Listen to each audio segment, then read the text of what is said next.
નમસ્કાર, દૂરદર્શન સમાચારમાં આપનું સ્વાગત છે. જોઈએ બુલેટિનના સમાચાર. 5 રાજ્યોની વિધાનસભા ચૂંટણીના પરિણામ 11 માર્ચે બહાર પડવાના છે, પરંતુ સેફોલોજી જેવા ભવિષ્યવાણી કરતા વિજ્ઞાનનો આશરો લેતા એક્ઝિટ પોલ ગઈ સાંજથી બહાર પડવા શરૂ થઈ ગયા હતા.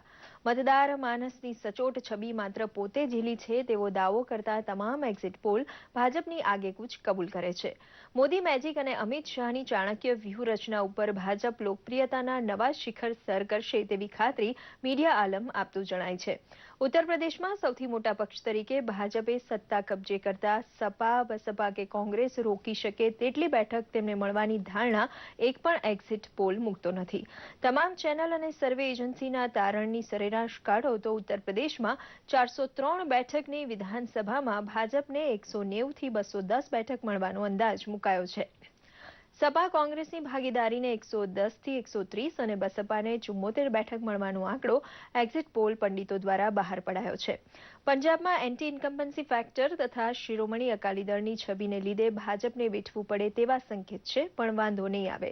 પરંતુ ઉત્તરાખંડમાં ભાજપ અને કોંગ્રેસને સરખી બેઠક મળવાની આગાહીના આંકડા બહાર પડતા ત્યાં સરકાર કોણ રચે છે તે વાતમાં કદાચ રસાકસી જામશે.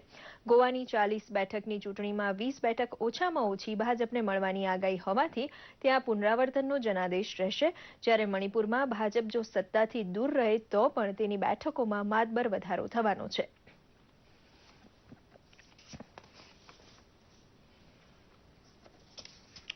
ઉત્તર પ્રદેશ, ઉત્તરાખંડ, પંજાબ, ગોવા અને મણિપુર એમ 5 રાજ્યની વિધાનસભા ચૂંટણીની મતગણતરી આવતીકાલે યોજાનાર હોવાથી ચૂંટણી પંચ દ્વારા અતિ કડક માર્ગદર્શિકા જાહેર કરવામાં આવી છે. મતગણતરી કેન્દ્રમાં ફરજ ઉપર મુકાયેલા સરકારી કર્મચારી તથા રાજકીય પક્ષના પ્રતિનિધિ સહિત સૌ કોઈને મોબાઈલ સાથે રાખવા ઉપર પ્રતિબંધ મૂકવામાં આવ્યો છે. મતગણતરી કેન્દ્રમાં પ્રવેશ કરનાર તમામની ઓળખ ચકાસવા માટે 3 સ્તરે વ્યવસ્થા ગોઠવવાની રહેશે. ઉપરાંત ટોળાનું નિયંત્રણ કરવાની ફરજ પડે તો હુકમ આપવા માટે એક્ઝિક્યુટિવ મેજિસ્ટ્રેટને હાજર રખાશે. ઉપરાંત મતગણતરી કેન્દ્રથી 100 મીટરની ત્રિજ્યામાં વાહન પ્રવેશ બંધ રહેશે. ભારતીય જનતા પક્ષના રાષ્ટ્રીય અધ્યક્ષ અમિત શાહે ગઈકાલે ગાંધીનગરમાં ભાજપના પ્રદેશ કાર્યાલય કમલમ ખાતે સોશિયલ મીડિયા વિશે બેઠક લીધી હતી. વિકાસના કામો અને યોજનાઓને સોશિયલ મીડિયા મારફતે લોકો સુધી પહોંચાડવા અનુરોધ કર્યો હતો. તેમણે સોશિયલ મીડિયામાં ભાજપ વિરુદ્ધ જુઠ્ઠાણા અને નકારાત્મક વિરોધ પ્રચારનો તથ્યો સાથે જવાબ આપવા કહ્યું હતું. કમલમ ખાતેની મીટિંગમાં મુખ્યમંત્રી વિજય રૂપાણી, નાયબ મુખ્યમંત્રી નીતિનભાઈ પટેલ, પ્રદેશ પ્રમુખ જીતુભાઈ વાઘાણી, મંત્રી ભૂપેન્દ્રસિંહ ચુડાસમા, પ્રદીપસિંહ જાડેજા, આત્મારામ પરમાર વગેરે ઉપસ્થિત રહ્યા હતા.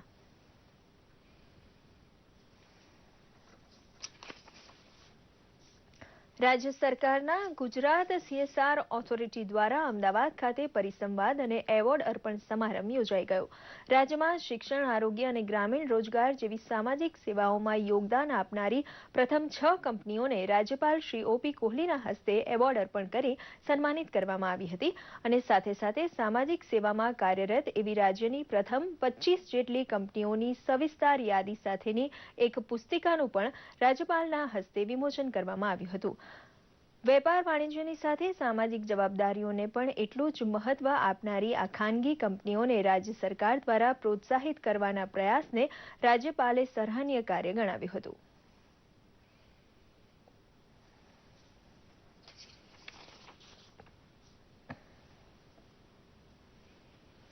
રંગોત્સવના પર્વ હોળીના તહેવારને ગણતરીના દિવસો બાકી છે, ત્યારે સૌ કોઈ સલામતી અને ઉત્સાહથી આ પર્વને ઉજવી શકે તે માટે જીવીકે EMRI 108 તરફથી શહેરીજનો માટે ખાસ વ્યવસ્થા કરવામાં આવી છે.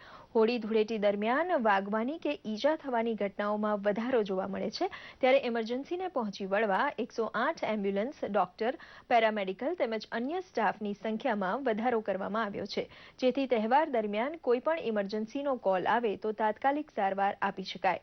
મહત્વનું છે કે હોળીના દિવસે 5%, જ્યારે ધૂળેટીના દિવસે 26% એમરજન્સીના કેસમાં વધારો જોવા મળે છે. તો આ સાથે અત્યારનું આ સમાચાર બુલેટિનને સમાપ્ત કરીએ છીએ. નમસ્કાર.